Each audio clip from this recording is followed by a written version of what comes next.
Students, आज हम 10th chapter शुरू करने जा रहे हैं, that is common sports injuries and rehabilitation.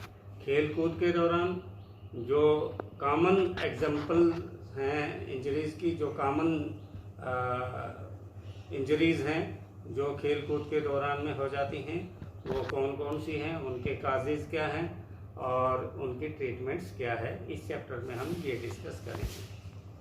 Students, injuries तो इंजरीज़ होती हैं, तो फिर स्पोर्ट्स इंजरीज़ और ऐसे इंजरीज़ का मतलब क्या होगा। इंजरी तो इंजरी होती है, चाहे चोट खेल कूद के दौरान लगे या ऐसे लगे। अब इनको स्पोर्ट्स इंजरीज़ इसलिए कहते हैं कि ये खेलते खेलते हमें लगी, ये खेल के मैदान में लगी, ये गेम खेलते खेलते लगी।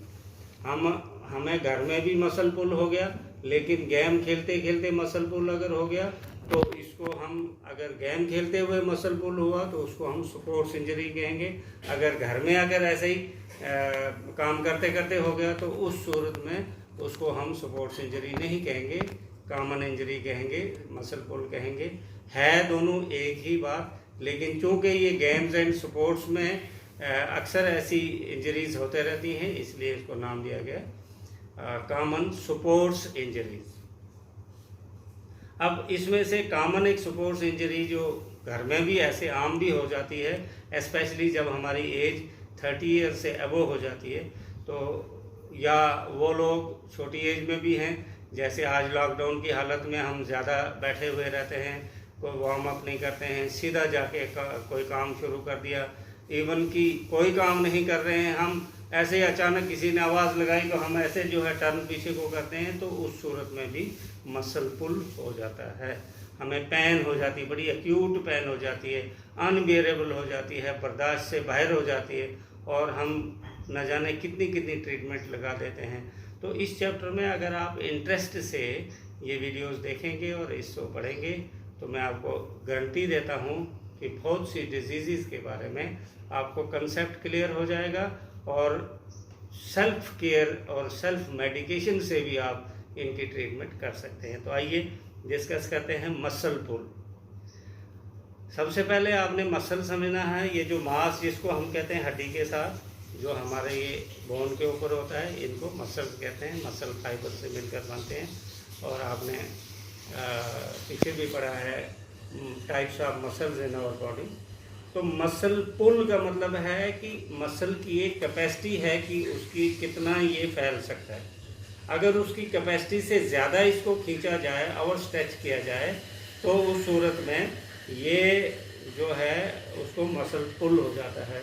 जैसे एक इलास्टिक है, उस इलास्टिक की एक कैपेसिटी है कि उसको कितना स्ट्रेच किया जा सकता है। उसकी कैपेसिटी से ज़्यादा अगर उसको खींचा जाए तो वो इलास्टिक ब्रेक कर जाता है। सिमिलरली हमारे मसल्स हैं, चाहे वो यहाँ का मसल है, यहाँ का जितनी भी बॉडी में मूवमेंट्स होती हैं वो मसल से होती हैं। उस मसल पर ओवर स्ट्रेच लगाई जाए या ओवर स्ट्रेच किया जाए, उसको ज़्यादा खींचा जाए। जैसे छोटे बच्चों की बॉडी बड़ी सेंसिटिव होती है, छोटी बच्चियों की, बेटियों की बॉडी बड़ी डेलिकेट होती है, उसके बाजू से पकड़ेंगे या हाथ खींचेंगे या कहीं ज़्यादा उसको स्ट्रेच करेंगे तो उस सूरत में भी मसल पुल हो जाता है।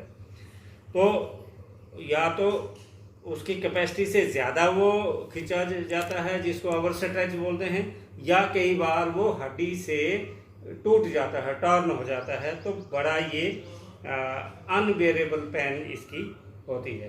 तो दिस इज़ मसल पुल, और कई बार इसको मसल स्ट्रेन भी कहते हैं। आगे जाके हम दूसरी वीडियो दूसरे लेसन्स में पढ़ेंगे स्ट्रेन और स्प्रेन। तो उस सूरत में मसल पुल को हम मसल स्ट्रेन भी कहते हैं। इसकी पहचान क्या है, सिम्टम्स क्या हैं कि मसल स्ट्रेन हो गया। सडन ऑनसेट ऑफ पेन, उस जगह पे सख्त पेन होगी, सोरनेस हो जाएगी, जख्म जैसे हो जाएंगे, और मोमेंट हमारी कम हो जाएगी, लिमिटेड ही मोमेंट कर सकते हैं, ज़्यादा मोमेंट नहीं होगी।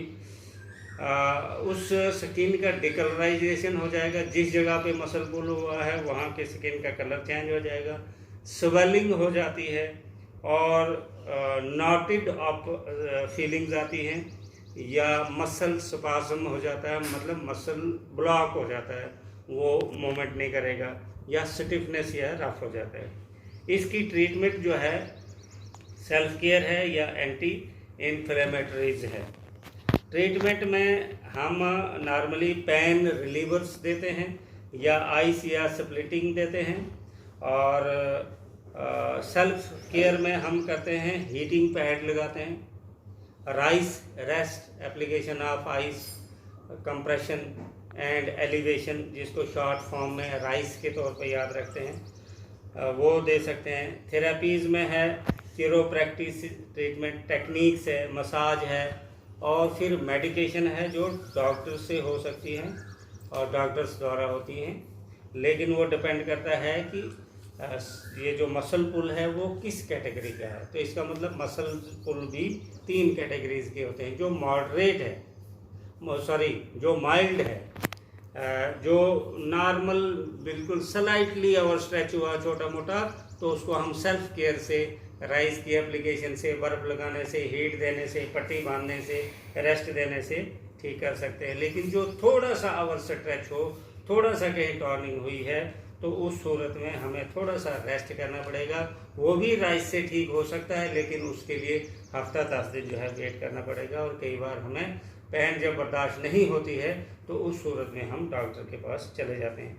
तीसरी कैटेगरी है सीवियर मसल पुल, जो बहुत ज़्यादा मसल जो है बिल्कुल बोन से अलग हो चुका है, उस सूरत में बिल्कुल मूवमेंट नहीं होती है, मसल पूरी तरह से रप्चर हो गया होता है, और उस जगह पे हाथ भी नहीं लगाया जा सकता है।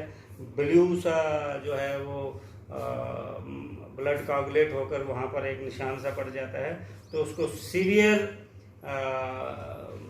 मसल स्ट्रेन कहते हैं, या जहाँ पर हम कहेंगे कि बहुत ज़्यादा मसल जो है पूरी तरह से टूट चुका है। तो 2 कॉमन जो स्ट्रेन या 2 कॉमन मसल पुल जो हैं, वो एक है बैक स्ट्रेन,